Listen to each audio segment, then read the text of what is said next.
राधे राधे दोस्तों, कैसे हैं आप सब। तो आज हम दूसरा अध्याय करेंगे, भक्ति का दुख दूर करने के लिए नारद जी का उद्योग। ठीक है। अब भक्ति का दुख दूर करने के लिए नारद जी ने क्या किया, ये मैं आपको बताऊंगी।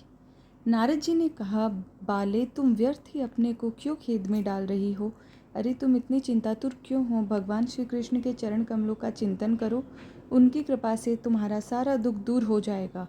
जिन्होंने कौरवों के अत्याचार से द्रौपदी की रक्षा की थी और गोप सुंदरियों को सनाथ किया था, वे श्री कृष्ण कहीं चले थोड़ी ही गए हैं। फिर तुम तो भक्ति हो और सदा उन्हें प्राणों से भी प्यारी हो। तुम्हारे बुलाने पर तो भगवान नीचों के घरों में भी चले जाते हैं। सत्य, त्रेता और द्वापर, इन 3 युगों में ज्ञान और वैराग्य मुक्ति के साधन थे, किंतु कलयुग में तो केवल भक्ति ही मोक्ष की प्राप्ति कराने वाली है। यह सोचकर ही परमानंद चिन्मूर्ति ज्ञान स्वरूप श्रीहरि ने अपने सत्य स्वरूप से तुम्हें रचा है। तुम साक्षात श्री कृष्ण चंद्र की प्रिया और परम सुंदरी हो। एक बार जब तुमने हाथ जोड़कर पूछा था कि मैं क्या करूं, तब भगवान ने तुम्हें यही आज्ञा दी थी कि मेरे भक्तों का पोषण करो। तुमने भगवान की यह आज्ञा स्वीकार कर ली। इससे तुम पर श्री हरि बहुत प्रसन्न हुए और तुम्हारी सेवा करने के लिए मुक्ति को तुम्हें दासी के रूप में दिया और इन ज्ञान वैराग्य को पुत्रों के रूप में। तुम अपने साक्षात स्वरूप से बैकुंठ धाम में ही भक्तों का पोषण करती हो। भूलोक में तो तुमने अपनी पुष्टि के लिए केवल छाया रूप धारण कर रखा है। तब तुम मुक्ति, ज्ञान और वैराग्य को साथ लिए पृथ्वी तल पर आई और सत्ययुग से द्वापर पर्यंत बड़े आनंद से रही। कलयुग में तुम्हारी दासी मुक्ति पाखंड रूप रोग से पीड़ित होकर क्षीण होने लगी थी, इसलिए वह तो तुरंत ही तुम्हारी आज्ञा से बैकुंठ लोक को चली गई। इस लोक में भी तुम्हारे स्मरण करने से ही वह आती है और फिर चली जाती है, किंतु इन ज्ञान वैराग्य को तुमने पुत्र मानकर अपने पास ही रख छोड़ा है। फिर भी कलयुग में इनकी उपेक्षा होने के कारण तुम्हारे ये पुत्र उत्साहहीन और वृद्ध हो गए हैं। फिर भी तुम चिंता न करो, मैं इनके नवजीवन का उपाय सोचता हूँ। ये नारद जी कहते हैं। सुमुखी, कली के समान कोई भी युग नहीं है। इस युग में तो मैं तुम्हें घर घर में प्रत्येक पुरुष के हृदय में स्थापित कर दूंगा। देखो, अन्य सब धर्मों को दबाकर और भक्ति विषयक महोत्सवों को आगे रखकर यदि मैंने लोक में तुम्हारा प्रचार न किया तो मैं श्रीहरि का दास नहीं। इस कलयुग में जो जीव तुमसे युक्त होंगे वे पापी होने पर भी बेखट के भगवान श्री कृष्ण के अभय धाम को प्राप्त होंगे। जिनके हृदय में निरंतर प्रेम रूपिणी भक्ति निवास करती है, वे शुद्धांतकरण पुरुष स्वप्न में भी यमराज को नहीं देखते। जिनके हृदय में भक्ति महारानी का निवास है, उन्हें प्रेत, पिशाच, राक्षस आदि स्पर्श करने में भी समर्थ नहीं हो सकते। भगवान तप, वेदाध्यान, ज्ञान, कर्म आदि किसी भी साधन में वश में नहीं किए जा सकते, केवल भक्ति के ही वशीभूत होते हैं। इसमें श्री गोपी जन प्रमाण है।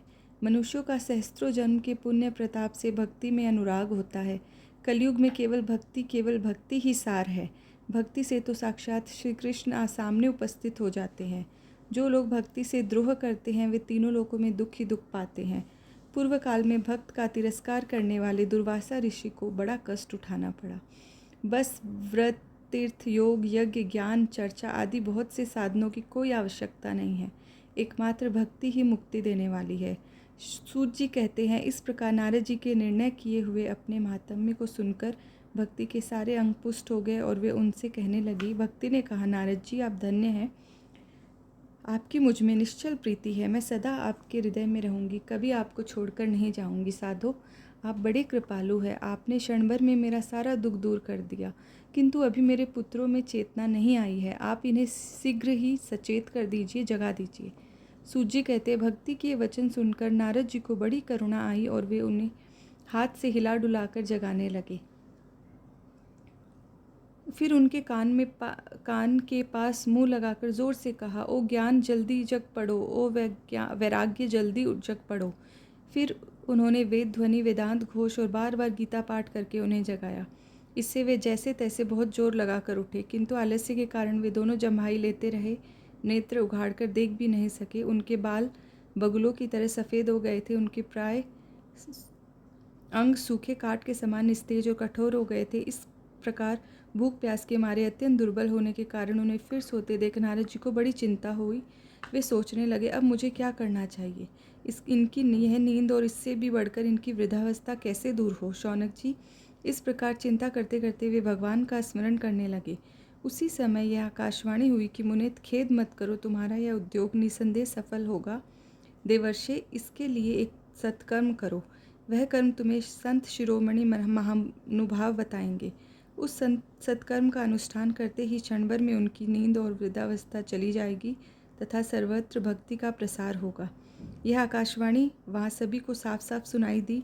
इससे नारद जी को बड़ा विस्मय हुआ और वे कहने लगे, मुझे तो इसका कुछ आशय समझ में नहीं आया। नारद जी बोले, ये इस आकाशवाणी ने भी गुप्त रूप से बात कही है। यह नहीं बताया कि यह कौन सा साधन किया जाए जिससे इनका कार्य सिद्ध हो। वे संत न जाने कहाँ मिलेंगे और किस प्रकार उस साधन को बताएंगे। अब आकाशवाणी जो कुछ कहा है उसके अनुसार मुझे करना चाहिए। सूत जी कहते, शौनक जी, तब ज्ञान वैराग्य दोनों को वहीं छोड़कर नारद मुनि वहाँ से चल पड़े और प्रत्येक तीर्थ में जा जाकर मार्ग में मिलने वाले मुनीश्वरों से वह साधन पूछने लगे। उनकी उस बात को सुनते तो सब थे, किंतु उस विषय में कोई निश्चय उत्तर न देता। किन्हीं ने उन्हें असाध्य बताया, कोई बोले उसका ठीक ठीक पता लगाना ही कठिन है, कोई सुनकर चुप रह गए और कोई तो अपनी अवज्ञा होने के भय से बात को टाल टूल कर खिसक गए।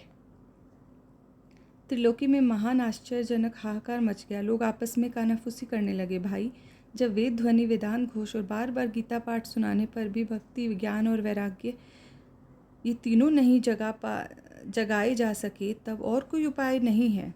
स्वयं योगीराज नारद को भी जिसका ज्ञान नहीं है, उसे दूसरे संसारी लोग कैसे बता सकते हैं। इस प्रकार जिन जिन ऋषियों से इसके विषय में पूछा, उन्होंने निर्णय करके यही कहा कि यह बात दुस्साध्य ही है। तब नारद जी बहुत चिंतातुर हुए और बद्री वन में गए। ज्ञान वैराग्य को जगाने के लिए वहाँ उन्होंने यही निश्चय किया कि मैं तप करूँगा। इसी समय उन्हें सामने करोड़ों सूर्य के समान तेजस्वी सनकादि मुनीश्वर दिखाई दिए। उन्हें देखकर वे मुनिश्रेष्ठ कहने लगे, नारद जी ने कहा, महात्माओं, इस समय बड़े भाग्य से मेरा आप लोगों के साथ समागम हुआ है। आप मुझ पर कृपा करके शीघ्र ही वह साधन बताइए। आप सभी लोग बड़े योगी, विद्वानी और बुद्धिमान हैं। आप देखने में 5-5 वर्ष के बालक से जान पड़ते हैं, किंतु है पूर्वजों के भी पूर्वज। आप लोग सदा बैकुंठ धाम में निवास करते हैं, निरंतर हरि कीर्तन में तत्पर रहते हैं, भगवल्ली लीलामृत का रसास्वादन कर सदा उसी में उन्मत्त रहते हैं और एकमात्र भगवत कथा ही आपके जीवन का आधार है। हरि शरणम, यह वाक्य सर्वदा आपके मुख से निकलता है। इसी से काल प्रेरित वृद्धावस्था भी आपको बाधा नहीं पहुंचाती। पूर्व काल में आपके भ्रूभंग मात्र से भगवान विष्णु के द्वारपाल जय और विजय तुरंत पृथ्वी पर गिर पड़े थे और फिर आपकी ही कृपा से वे पुनः बैकुंठ लोक पहुंच गए। धन्य है, इस समय आपका दर्शन बड़े सौभाग्य से हुआ है। मैं दीन हूँ और आप लोग स्वभाव से ही दयालु है, इसलिए मुझ पर कृपा कीजिए। बताइए कि आकाशवाणी ने जिसके विषय में कहा है वह कौन सा साधन है और मुझे किस प्रकार उसका अनुष्ठान करना चाहिए। आप इसका विस्तार से वर्णन कीजिए। भक्ति, ज्ञान और वैराग्य को किस प्रकार सुख मिल सकता है और किस तरह इनकी प्रेम पूर्वक सब वर्णों में प्रतिष्ठा की जा सकती है। अब सनकादि ऋषि कहते हैं, देवर्षि, आप चिंता न करें, मन में प्रसन्न हो।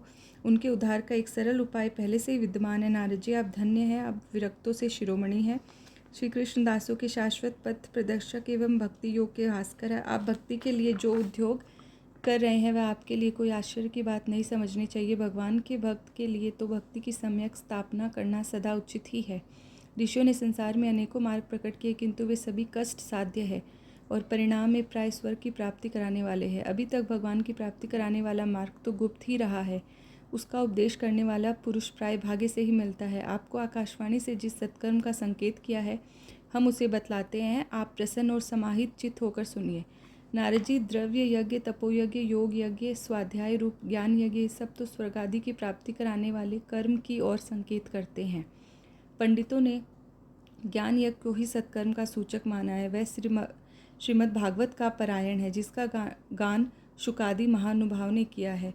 उसके शब्द सुनने से ही भक्ति, ज्ञान और वैराग्य को बड़ा बल मिलेगा। इससे ज्ञान वैराग्य का कष्ट मिट जाएगा और भक्ति को आनंद मिलेगा। सिंह की गर्जना सुनकर जैसे भेड़िए भाग उठ जाते हैं, उसी प्रकार श्री भागवत कथा की ध्वनि से कलयुग के सारे दोष नष्ट हो जाएंगे। तब प्रेम रस प्रवाहित करने वाली भक्ति, ज्ञान और वैराग्य को साथ लेकर प्रत्येक घर और व्यक्ति के हृदय में क्रीड़ा करेगी। नारद जी ने कहा, मैंने वेद वेदांत की ध्वनि और गीता पाठ करके उन्हें बहुत जगाया, किंतु फिर भी भक्ति, ज्ञान, वैराग्य ये तीनों नहीं जगे। ऐसी स्थिति में श्री भागवत सुनाने से कैसे जगेंगे, क्योंकि उस कथा के प्रत्येक श्लोक और प्रत्येक पद में भी तो वेदों का ही तो सारांश है। आप लोग शरणागत वत्सल है, ता आपका दर्शन कभी व्यर्थ नहीं होता, इसलिए मेरा यह संदेह दूर कर दीजिए, इस कार्य में विलम्ब न कीजिए। सनकादि ने कहा, श्रीमद् भागवत की कथा वेद और उपनिषदों के सार से बनी है, इसलिए उसके अलग उनकी फल रूपा होने के कारण वह बड़ी उत्तम जान पड़ती है।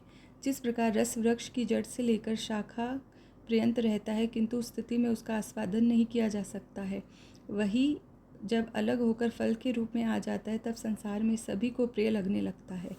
दूध में घी रहता है, किंतु उस समय उसका अलग स्वाद नहीं मिलता, वही जब उससे अलग हो जाता है, तब देवताओं के लिए भी स्वादवर्धक हो जाता है। खांड ईख के और छोर और बीच में भी व्याप्त रहती है, तथापि अलग होने पर उसकी कुछ और ही मिठास होती है। ऐसी ही यह भागवत की कथा है। यह भागवत पुराण वेदों के समान है। श्री व्यासदेव ने इसे भक्ति, ज्ञान और वैराग्य की स्थापना के लिए प्रकाशित किया है।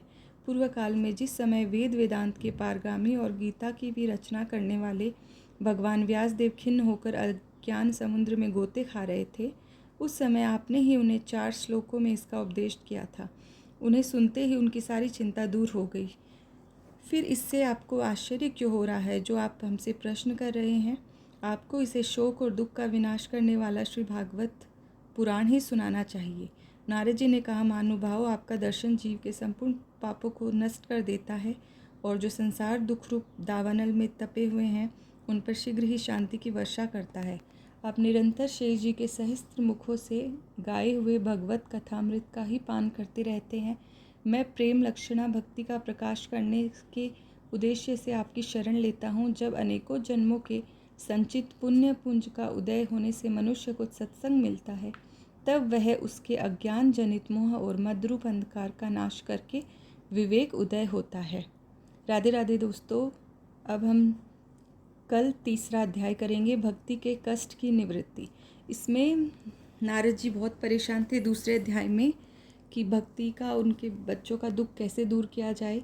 तो उन्हें सनकादि ऋषि मिलते हैं। वो कहते हैं कि सिर्फ भागवत कथा सुनने से ही उन दोनों का दुख दूर होगा, वे खड़े हो जाएंगे और एकदम शक्तिशाली बन जाएंगे। ठीक है, राधे राधे दोस्तों।